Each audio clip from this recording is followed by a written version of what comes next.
لا تعايرني ولا عايرك، ده الهم طايلني طايلني وطايلك. النهارده نادي الزمالك بيتعادل امام البنك الاهلي 1-1 في مباراه عجيبه مريبه غريبه. وامبارح برضه النادي الاهلي بيتعادل امام بتروجيت في مباراه عجيبه غريبه مريبه مثيره. امبارح الاهلي تعادل وعملنا فيلم هندي، طلعنا نقول فرقه المليار وانتم مش شايفين عني. انتوا عارفيني انا مع الحق اذا كان الاهلي ولا الزمالك. فضلت اقول دي فرقه المليار وفرقه مش عارف ايه. النهارده هقول ايه على الزمالك؟ هقول ايه على الفرص اللي ضاعت والمباراه اللي المفروض الزمالك كان خدها من بدري وخلصها من الشوط الاول.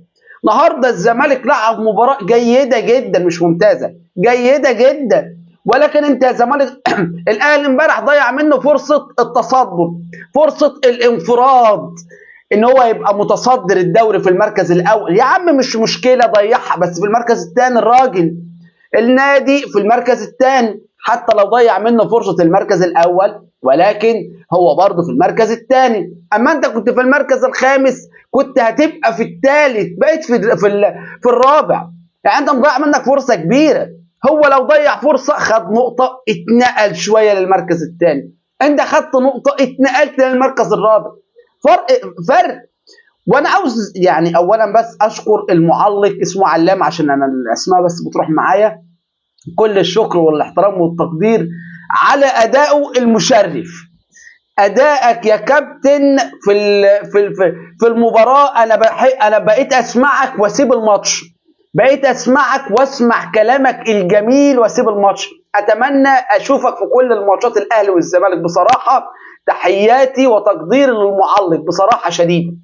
اتكلم عن المدرب عنده مشاكل الدنيا كلها. المدرب في الشوط الاول تحسه انه هو اسد، في الشوط الثاني بيقلب بقى، مش عارف بيقلب ليه. ايه يا عم انت في حاجه غلط. انت راح تبدل في الدقيقه 80 البنك غير قدامك، نزل جو او نوره مش عارف اسمه ده بدري، بيدعم نفسه بدري. انت راح تدعم له في الدقيقه 80 وعملت. جلال عبد الحميد معالي ده لو نزل بدري شويه، نزلته حتى في الدقيقه 70 ولا بدري شويه ولا 65 كان عمل حاجه.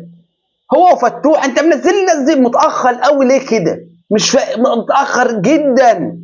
مباراه جميله ما قلتش حاجه. البنك لعب مباراه رائعه.